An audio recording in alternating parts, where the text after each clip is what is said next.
Father, we just thank you that in you we find everything that we need. Jesus, you are the way, the truth. During the dark and the life. days of the And I pray pandemic, today, Lord, Christina that you Baker's would fill 60-second prayers went viral on Holy TikTok. Spirit, we She now has over 1 million followers. In my heart, it was like, if I could just reach one person with this prayer, just like I was reached in the hardest, darkest moments of my life. Her desire to bring hope through prayer came after her own time in turmoil. Most of Christina's life was consumed with pain and spiritual darkness as a result of her parents' divorce. I felt like the person inside me had died.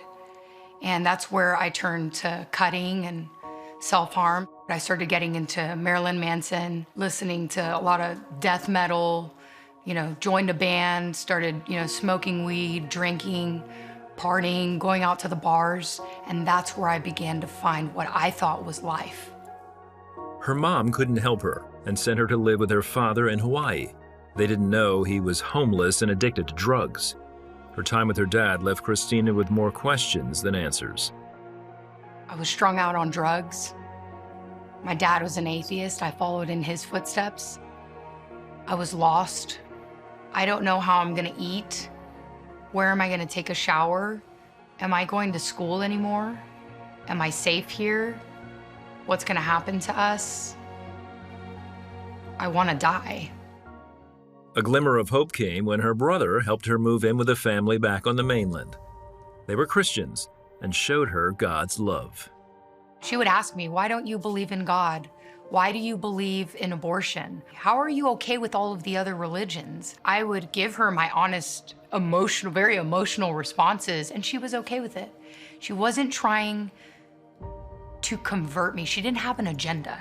She wanted to display the love of Jesus to me, and that was something I had never experienced before. After high school, she moved out, got pregnant, and had a son when she was 20. She had a good job, but continued to use drugs and struggled to find purpose in life. I was a counselor, so I was telling people how to live their life during the day and then drugging at night. So I felt like I was justified on the outside, even though deep down inside, if there was some true reflection, I felt like nothing. I felt like the worst person in the world. The consequence of her life choices hit hard when she was arrested while driving high. I'm thinking about my son. He was just a baby. And I'm like, what am I doing with my life? What kind of mother am I? Like, he doesn't deserve this. She was released on bond, but overwhelmed with thoughts of suicide. The next day, a coworker invited her to a prayer meeting. He has his Bible open and he starts reading to me out of the book of Jeremiah. And he says, this is a matter of life or death. And so he says, do you want to accept Jesus into your heart? And I'm like, yes, I'll accept Jesus into my heart. And at that very moment, from the top of my head to the tips of my toes, I felt like a feeling of peace that I had never experienced in my life. Instantly, the boulders that I had been carrying around for 20 plus years of my life were instantly lifted. I had a revelation instantly. He is the one I've been looking for all of my life. He's the one that I was looking for in all of the wrong places. And he's been here my entire life.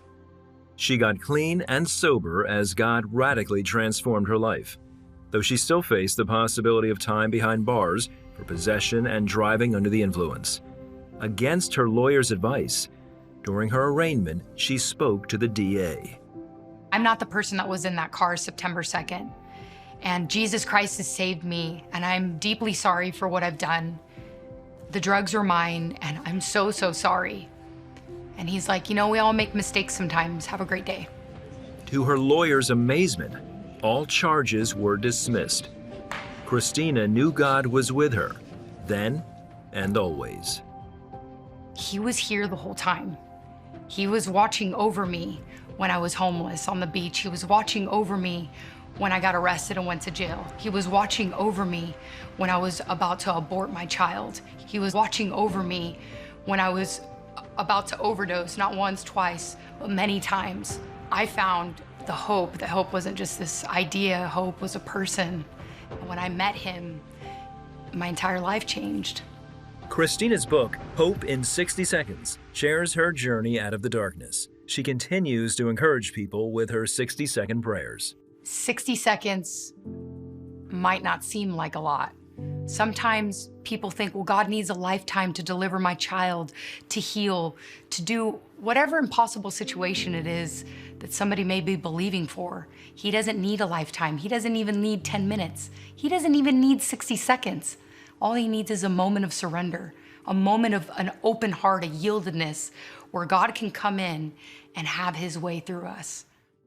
Today, Christina is thankful for her husband Ryan and the chance to raise their son together. Her desire is for everyone to know the goodness of God that saved her. Jesus delivered my soul. He saved my life.